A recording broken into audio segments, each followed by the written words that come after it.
This is Aldine, KRCL's punk rock farmer. Is your garden taking off with bugs? Mine too. So I stopped by the home of Jonathan K for some advice. He lives on Salt Lake City's west side, and he's been growing his own food in the city for decades. Little tiny perforated holes usually are grasshoppers, earwigs, and flea beetles. They leave the little tiny holes, but they kind of munch and move around and munch and move around. They kind of graze like cattle. It's not like where snails are slow. Right. They just kind of crawl around in slugs. They just devastate an area. Why do you think this year is not as good as as worse than other years? We didn't have a winter. Winters kill off bugs, and unfortunately, part of the climate change is we're going to have infestations of bugs a lot more.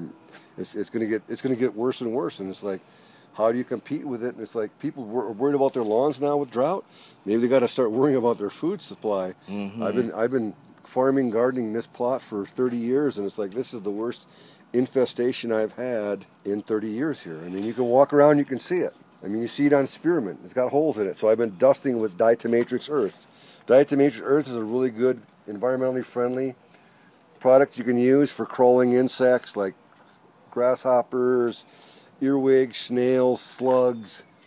The only problem with it is once it gets wet, it's useless, but once it's on the product, it works really good. I mean, this year, aphids are really bad. So I see you applying it right to the leaves. You're dusting some plants with it. And then maybe for snails, is it cool to just put it around the bottom? Put it around the bottom, put it on the plant. I don't put it on plants if they're flowering, because obviously you're attracting pollinators, and if you don't want your bees being killed by the diatomatrix earth, because the diatomatrix earth is not going to be selective about what it's killing. And even all your natural pesticides are the same way. They're not. I mean, just because they're a natural pesticide doesn't mean they can't be harmful. You just got to apply them correctly. So, yeah, things that I'm sprinkling with diatomatrix earth, I use just a large spice bottle and just spread it on. For leaf-sucking things like aphids and leaf hoppers and things like that, I use neem oil with pyrethrin and insecticidal soap, and I spray that on that. That helps with that. It's all natural. For caterpillars, like the caterpillars from your white moths on all your brassica cabbage family, or your caterpillars you get in your corn, a good product is BT. It's completely natural. You mix it up, follow the directions, and you have to be diligent. I mean, it's like if you got an infection in your arm, you're going to be changing that bandage constantly. While you have an infection in your vegetables, you're going to be doing the same thing. You have to be diligent about it. That's Jonathan K with some tips on organic pest control.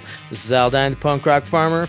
And if you've got a gardening question, send it to me at punkrockfarmer@krcl.org. Then listen for the answer here on your community connection, 90.9 FM KRCL. See the farmer on the other side of town. He's always working hard till the sun goes down.